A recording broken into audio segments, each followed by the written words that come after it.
Breaking news చూస్తున్నారు. చంద్రబాబుని కలిశారు మాజీ మంత్రి గంటా శ్రీనివాస్. చీపురుపల్లి నుంచి పోటీ చేయాలని చెప్పి చంద్రబాబు చెప్పినట్టుగా ఆయన చెప్పారు.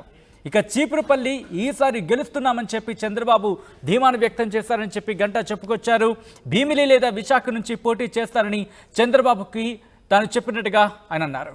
ఇక నువ్వెక్కడ పోటీ చేసినా గెలుస్తావని చంద్రబాబు చెప్పారంటూ గంటా చెప్పుకొచ్చారు. దాంతోపాటు నా పోటీ అంశం తనకు వదిలేయాలి, అంటే గంటా ఎక్కడి నుంచి పోటీ చేస్తారు అనే అంశాన్ని చంద్రబాబుకు వదిలేయాలంటూ కూడా చంద్రబాబు గంటా శ్రీనివాసరావుకి చెప్పినట్టుగా తెలుస్తోంది. దీంతోపాటు ఫస్ట్ లిస్ట్లో పేరు రాకపోతే అవమానించినట్లు కాదు, మరో 2 రోజుల తర్వాత మళ్ళీ కలుద్దామంటూ కూడా గంటా శ్రీనివాస్కి చంద్రబాబు సూచించారని గంటా శ్రీనివాస్ మీడియాతో చెప్పుకొచ్చారు. గంటా శ్రీనివాస్ ఇంతకీ ఏమన్నారు ఒకసారి చూసిన తర్వాత గంటా శ్రీనివాస్కి సంబంధించి ఏమన్నారో మాట్లాడుకునే ప్రయత్నం చేద్దాం. ఒకసారి మా ప్రతినిధి రాజేష్ దగ్గరికి వెళ్దాం. రాజేష్ దగ్గరికి వెళ్ళి అప్డేట్ తెలుసుకునే ప్రయత్నం చేద్దాం. రాజేష్, గంటా శ్రీనివాస్ ఇటు టీడీపీ అధినేత చంద్రబాబుతో భేటీ అయినట్టుగా తెలుస్తోంది. ఎటువంటి అంశాలు భేటీలో డిస్కషన్కి వచ్చాయి? ముఖ్యంగా చీపురుపల్లి అంశం తేలిందా? చీపురుపల్లి అంశం మీద ఇంకా క్లారిటీ రావాల్సి ఉంది. ఎందుకంటే చీపురుపల్లి నుంచి పోటీ చేయమని చంద్రబాబు గంటా శ్రీనివాసరావును ఆదేశించారు. వాస్తవంగా గత 4-5 రోజులుగా ఇదే అంశం అటు విశాఖ ఉత్తరాంధ్ర జిల్లాలో పెద్ద ఎత్తున చర్చ జరుగుతుంది. మంత్రి బొత్స సత్యనారాయణ మీద గంటా పోటీ చేయబోతున్నారు. టీడీపీ అధిష్టానం గంటాను మా చీపురుపల్లికి వెళ్ళమందని చెప్పినట్టుగా గత వారం రోజుగా ప్రచారం జరుగుతుంది. ఈ ప్రచారం నేపథ్యంలో నిన్న తెలుగుదేశం పార్టీ ప్రకటించిన మొదటి లిస్టులో గంటా పేరు లేకపోవడం పట్ల ఆయన వర్గీయులు కానీ ఉత్తరాంధ్ర వ్యాప్తంగా గంటా సీట్ లేకపోవడం పైన చర్చ జరిగింది. దాని ప్రధాన కారణం గంటా ఇంకా చీపురుపల్లికి వెళ్ళడానికి ఆసక్తి చూపకపోవడం అనేది తెలుస్తుంది. దానిలో భాగంగానే చీపురుపల్లి నియోజకవర్గం విషయంతో పాటు గంటా సీటు విషయం మీద అధిష్టానం క్లారిటీ లేకపోవడంతో నిన్న మొదటి లిస్టులో గంటా పేరు రాలేదని తెలుస్తుంది. ఈ నేపథ్యంలో ఈ రోజు చంద్రబాబు నాయుడు స్వయంగా గంటాను పిలిపించారు. సాయంత్రం 5 గంటల ప్రాంతంలో చంద్రబాబు నివాసానికి గంటా వెళ్లి మాట్లాడడం జరిగింది. దాదాపు గంటన్నర పైగా చంద్రబాబు నివాసంలో గంటా శ్రీనివాస్ ఉన్నారు. వచ్చిన తర్వాత కూడా బయటకు వచ్చి మాట్లాడారు. చీపురుపల్లి విషయంలో చంద్రబాబు చాలా స్పష్టంగా చెప్పారు. గంటా మీద మీరు పోటీకి వెళ్లాల్సి ఉంటుంది, అక్కడ పోటీ చేయాల్సి ఉంటుందని చంద్రబాబు గంటా శ్రీనివాసరావు చెప్పడంతో గంటా శ్రీనివాసరావు అయితే వేరే ఆప్షన్ పోటీ చేయమని చెప్పినట్టు బొత్స సత్యనారాయణ మీద పోటీ చేయమన్నారు. అయితే బొత్స సత్యనారాయణ మీద చీపురుపల్లి నియోజకవర్గం ప్రస్తుతం సిట్టింగ్ ఎమ్మెల్యేగా మంత్రి బొత్స సత్యనారాయణ అక్కడ ఉన్నారు. ఆయన మీద పోటీ చేయాలని గంటా శ్రీనివాసరావు చెప్పినట్టు తెలుస్తుంది. అయితే గంటా అంటే సొంత జిల్లా అయినటువంటి విశాఖ నుంచి పోటీ చేస్తాను, గతంలో భీమిలి నుంచి పోటీ అంటే 2014 నుంచి 19 వరకు భీమిల్లో పోటీ చేసి గెలిచారు. మంత్రిగా కూడా అక్కడ ఆ సమయంలోనే మంత్రి అయ్యారు. ఈ నేపథ్యంలో ఇప్పుడు భీమిల్లో వైసీపీ నుంచి అవంతి శ్రీనివాస్ ఉన్న నేపథ్యంలో అక్కడి నుంచి తాను పోటీ చేస్తానని చంద్రబాబు చెప్పినప్పటికీ మీరు చీపురుపల్లి నుంచే పోటీ చేయాలి, మీరు ఎక్కడి నుంచి పోటీ చేసినా గెలుస్తారని ఒక మాట చంద్రబాబు అన్నట్టు తెలుస్తుంది. అయితే ఇంకా ఫైనల్ డిసిషన్ తీసుకోవాల్సి ఉంది కాబట్టి ఒక 2-3 రోజులు మరోసారి కలుద్దామని చంద్రబాబు చెప్పారు. కానీ చీపురుపల్లి దాదాపుగా ఖరారయ్యే అవకాశం కనబడుతుంది. ఎందుకంటే గంటా శ్రీనివాసరావుకి ప్రత్యర్థి సేమ్ సామాజిక వర్గం, అంటే గంటా శ్రీనివాసరావు కాపు సామాజిక వర్గం, బొత్స సత్యనారాయణ తూర్పు కాపు, కాబట్టి ఖచ్చితంగా ఈక్వేషన్స్ పనిచేస్తాయనేది టీడీపీ ఆలోచన ఉన్న నేపథ్యంలో గంటా శ్రీనివాసరావుని చీపురుపల్లి వెళ్ళమంటున్నారు. ఖచ్చితంగా చీపురుపల్లి వెళ్లే అవకాశం ఎక్కువగా కనబడుతుంది. ఎందుకంటే గంటా శ్రీనివాసరావు అడుగుతున్న భీమిలి జనసేన వైపుకు వెళ్లే అవకాశం కనబడుతుంది. అక్కడ పంచకర్ల సందీప్ చాలా అక్కడ రోజు తిరుగుతున్నారు. జనసేన అధినేత పవన్ కళ్యాణ్ చాలా దగ్గర వ్యక్తి ఉన్న పంచకర్ల సందీప్కి భీమిలి సీట్ ఇచ్చే అవకాశం ఉందని ప్రచారం జరుగుతున్న నేపథ్యంలో ఇప్పుడు భీమిలి గంటాకు ఇచ్చే అవకాశం లేదు కాబట్టి చీపురుపల్లి నుంచే గంటా పోటీ ఉండే అవకాశం ఉంది. 2వ లిస్టులో ఆయన పేరు ప్రకటించే అవకాశం అయితే కనబడుతుంది. మొన్న బొత్స సత్యనారాయణ వద్ద ఈ అంశాన్ని అంటే గంటా మీ మీద పోటీ చేయడానికి సిద్ధంగా ఉన్నారని చెప్తే ఎవరు పోటీ చేసినా తనకి ఇబ్బంది లేదు, ప్రతిపక్షాలు అన్నాక ఏదో ఒక పార్టీ నుండి తన మీద పోటీకి పెట్టాల్సిందే కదా అంటూ బొత్స సత్యనారాయణ గారు చెప్పారు. గంటా ట్రాక్ రికార్డు ఉంది, ఎక్కడి నుంచి పోటీ చేసినా గంటా అంటే ప్రతి ఎన్నికలో ఆయన నియోజకవర్గం మారుస్తూ వస్తుంటారు.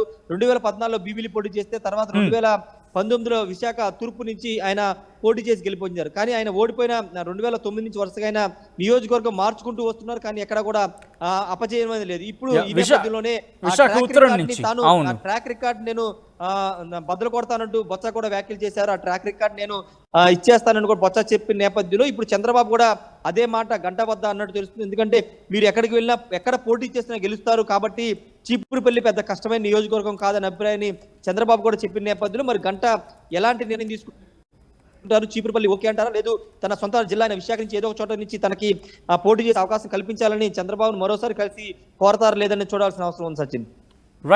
Right Rajesh, thanks for the update. So మొత్తగా అయితే మాత్రం గంటా శ్రీనివాస్ చంద్రబాబుతో భేటీ అయ్యారు. భేటీలో పలు కీలక అంశాలు డిస్కషన్కి వచ్చినట్టుగా తెలుస్తోంది.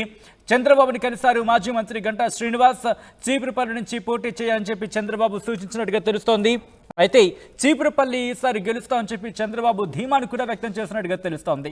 భీమిలి లేదా విశాఖ నుంచి పోటీ చేస్తారని చంద్రబాబుకి గంటా చెప్పారు.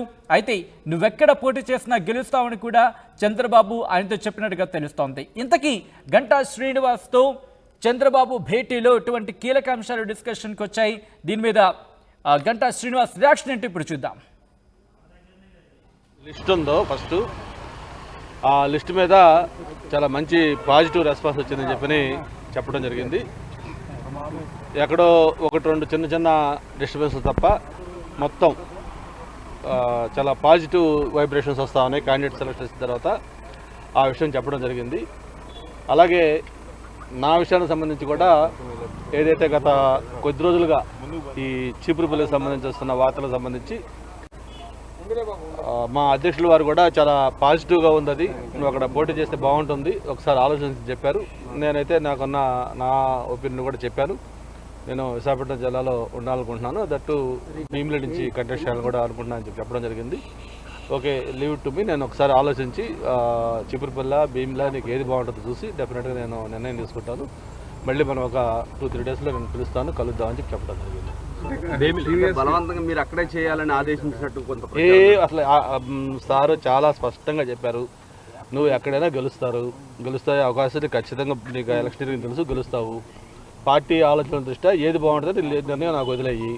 భీమిలి ఒకవేళ చేయాల్సి వస్తే భీమిలి చేద్దు, కానీ లేదంటే చీపురుపల్లి చేద్దు, కానీ ఆ నిర్ణయం నాకు వదిలే నిర్ణయం ఆలోచించి నిర్ణయం తీసుకుంటాను. ఏ విషయం నువ్వు ఆలోచించుకో, మళ్ళీ నేను పిలుస్తాను చెప్తాను. చీపురుపల్లి చేయాలి అని బాబు గారు చెప్తే ఏం చేస్తారు, ఎలా ఉండబోతుంది? అదే అందుకే ఇప్పుడు ఇంకా చెప్పలేదు కదా, ఆయన ఆల్రెడీ సజెస్ట్ చేశారు. చీపురుపల్లి అయితే డెఫినెట్గా చాలా బాగా వస్తుంది. మొన్న ఈ వారం రోజుల నుంచి నీ న్యూస్ వచ్చిన తర్వాత చాలా పాజిటివ్గా అన్ని రిపోర్ట్లు వస్తూ ఉన్నాయి. చాలా బాగుంది, ఖచ్చితంగా 100% గెలుస్తున్నావు అక్కడ మనం.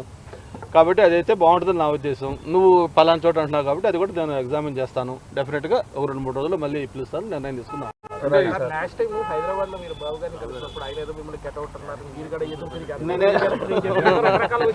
కాదు, నేను సార్ని కలిసింది మీ అందరికీ తెలుసు. మొన్న టీడీఎల్పీ మీటింగ్ 4th అయింది ఇక్కడ కలిసాను. ఆ తర్వాత మళ్ళీ ఆయన ఇదే కలవటం ఫస్ట్ టైము.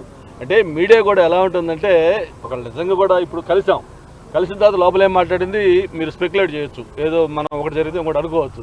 అసలు కలవకుండానే కలిసినట్టుగా ఏదో ఆర్గ్యుమెంట్లు అయినట్టుగా అరిసినట్టుగా నన్ను తిట్టినట్టుగా రకరకాలు రాస్తే ఇది నిజంగా ఒక పరాకాష్ట పత్రానికి. ఇది నిజంగా ఇది అందరూ కూడా గమనించాలి.